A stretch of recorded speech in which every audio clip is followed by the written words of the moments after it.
मेरा नाम अनुदीप द्विवेदी है। मैं एक शोध छात्र हूँ। मैं कानपुर विश्वविद्यालय से पीएचडी कर रहा हूँ।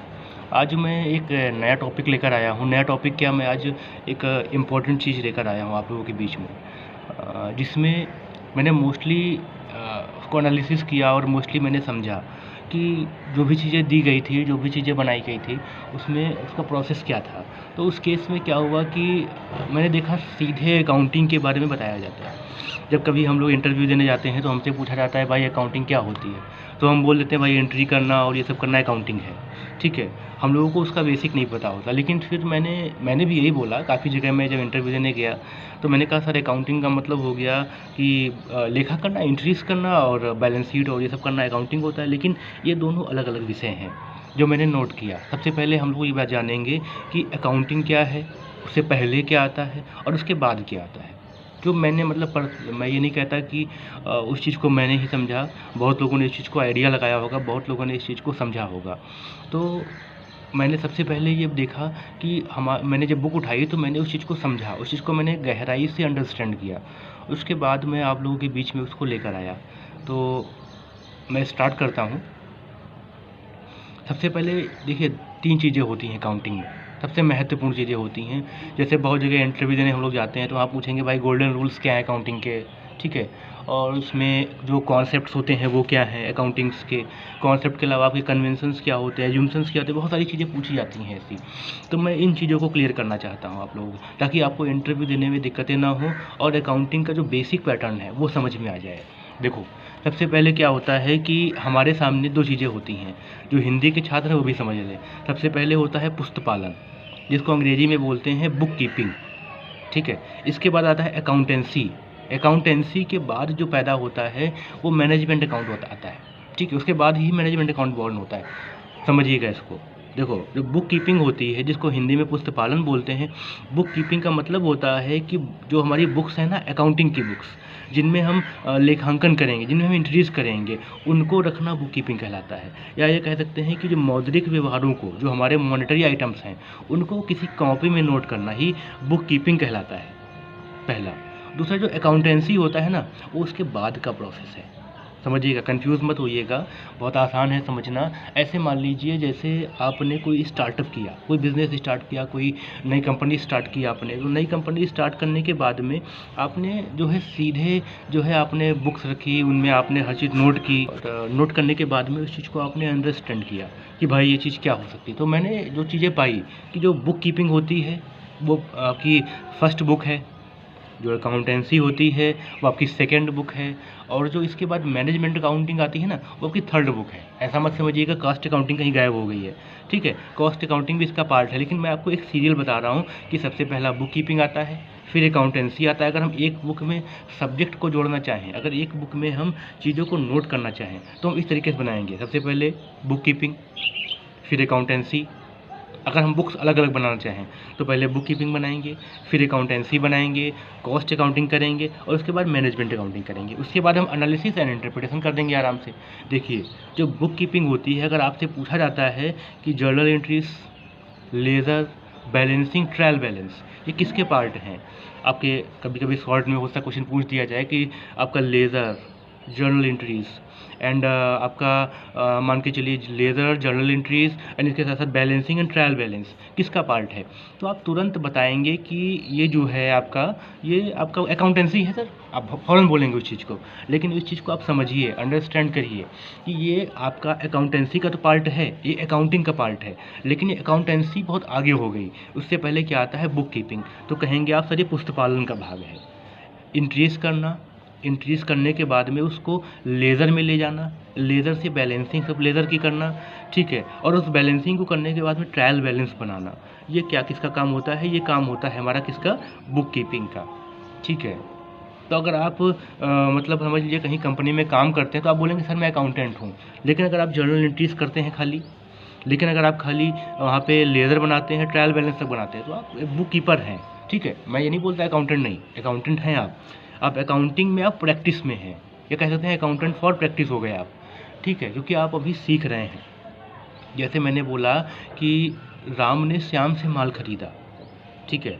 अब राम ने श्याम से माल खरीदा तो सबसे पहले इसकी आप एंट्री करेंगे ना, अब एंट्री किस में करेंगे? बुक कीपिंग, जो हम बुक्स रखते हैं ना उनमें करेंगे। हम जर्नल एंट्रीज़ का आप जानते होंगे, सब लोग मोस्टली लोग जानते होंगे, जब बीकॉम एमकॉम 11-12 कॉमर्स में करते हैं हम लोग, तो उसमें हम लोगों को ये बेसिक चीज़ बहुत बताई जाती है। तो ध्यान रखिएगा आपका जर्नल करना, जर्नल में हम क्या करते हैं? एंट्रीज़ करते हैं। लेज़र में क्या करते हैं? पोस्टिंग करते हैं हम। इसके बाद बैलेंस निकालते हैं। ट्रायल बैलेंस क्या है? बैलेंस बनाते हैं, ठीक है। यहाँ तक का हमारा जो भी काम होता है ट्रायल बैलेंस तक, वो किसका काम होता है?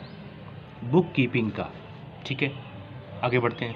इसके बाद में पार्ट आता है अकाउंटेंसी का, यानी लेखांकन, ठीक है। ये लेखाकर्म कह सकते हैं उसको। तो लेखाकर्म में दो चीज़ें हैं, अकाउंटेंसी में लेखा और कर्म, यानी लेखा यानी कर्म करना लेखा के लिए, ऐसे समझिए। लेखा के लिए कर्म करना क्या कहलाएगा? हमारा लेखा कर्म। अब हमने जो ट्रायल बैलेंस तक पहुंचा दिया, इसके बाद जो भी चीज़ें, अब ट्रायल बैलेंस हमारा बन ही गया, क्या बचा हमारे पास? Trading account, PL account and balance sheet, ये इतनी चीज़ें हमारे पास बची। तो आराम से हम ट्रेडिंग अकाउंट कर सकते हैं और पीएल अकाउंट बना सकते हैं और उसके बाद बैलेंस शीट बना सकते हैं। तो ये हमसे पूछा जाएगा कि trading, PL account, balance sheet किसका पार्ट है? तो आराम से हम बोल सकते हैं भाई देखो ये अकाउंटेंसी का पार्ट है।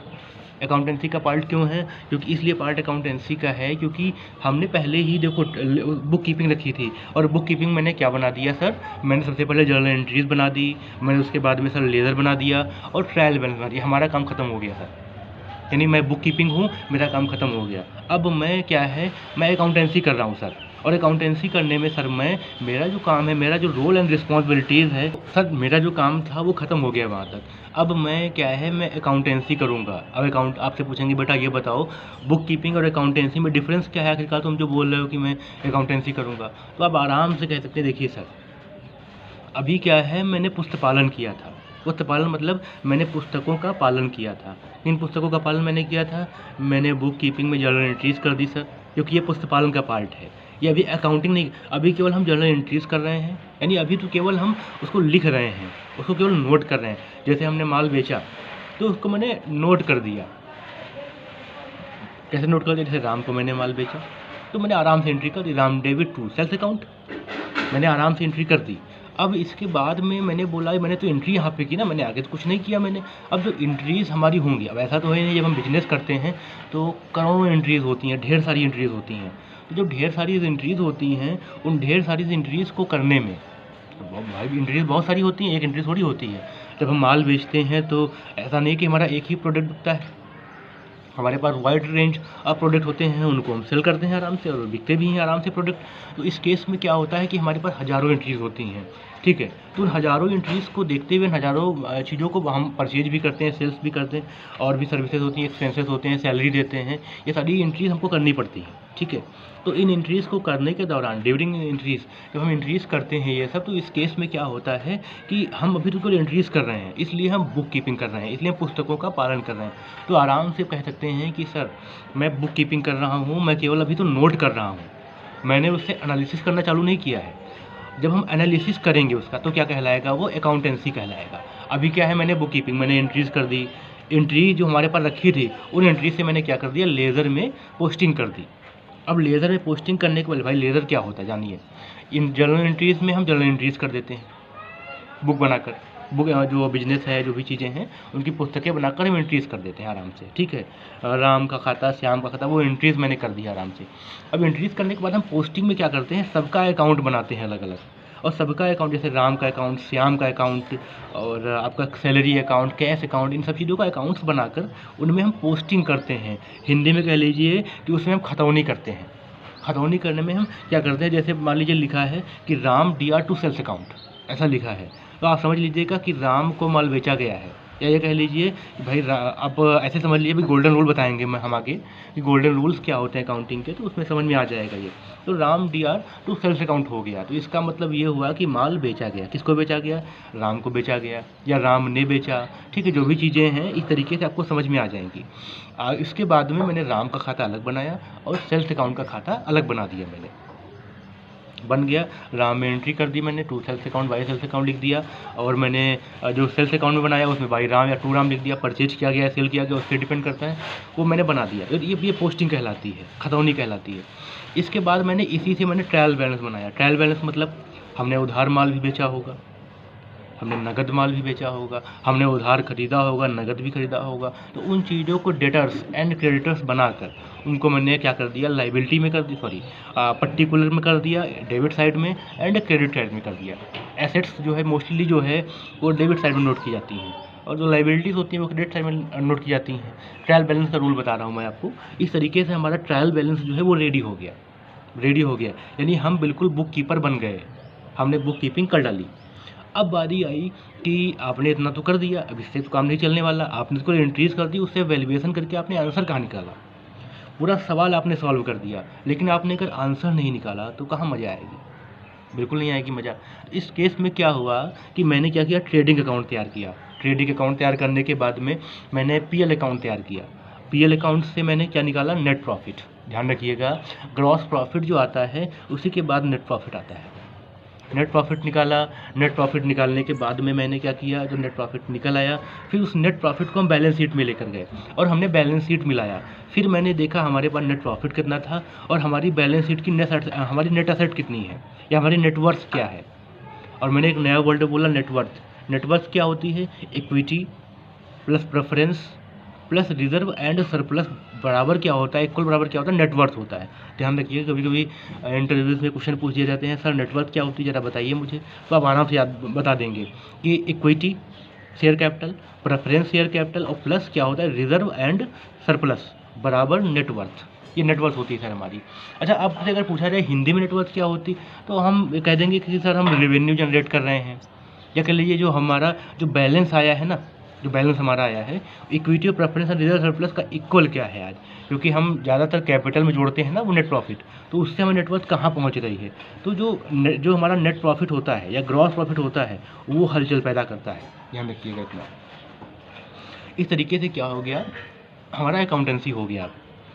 अकाउंटेंसी के पार्ट क्या है, trading account, profit and loss account, balance sheet, adjustment, जो एडजस्टमेंट दिए जाते हैं नीचे कि 2000 रुपये प्राप्त नहीं हुए या राम के 200 रुपये अदत्त थे, आउटस्टैंडिंग थे, ऐसे हमारे जो एडजस्टमेंट होते हैं वो कहाँ दिखाते हैं, हम अकाउंटेंसी में दिखाते हैं। बहुत आसान हो गया, आपको बुक कीपिंग भी समझ में आ गया होगा, बुक कीपिंग क्या होता है, और आपको अकाउंटेंसी समझ में आ गया होगा, अकाउंटेंसी क्या होता है। अगर क्वेश्चन दे दिया जाएगा कि बुक कीपिंग का पार्ट क्या है, पुस्तपालन के कौन कौन से भाग हैं, तो आप आराम से कह देंगे सर जर्नल एंट्रीज करना, लेज़र बनाना और क्या करना, इसके बाद में ट्रायल बैलेंस बनाना। ये क्या किसके पार्ट होते हैं, हमारे बुक कीपिंग के। अब आपसे पूछा जाएगा कि भाई ये इसका पार्ट क्यों होते हैं, सबसे बड़ा सवाल होता है कि पार्ट क्यों होते हैं। अब आराम से कह सकते हैं सर अब ये जो प्रोसेस चला आ रहा है पहले से, जो हमारे पास प्रिंसिपल चले आ रहे हैं, उन प्रिंसिपल के आधार पर ये इसका पार्ट है सर। और दूसरी चीज़ ये होती है, अभी मैंने वैल्यूएशन नहीं किया है, अभी वैल्यूएशन करना बाकी है, ठीक है। अभी तो केवल हम जो चीज़ें हुई हैं, जो हमारे व्यवहार हुए हैं, जो हमने लेन देन ट्रांजेक्शन्स किए, उनको मैंने केवल नोट किया है अभी।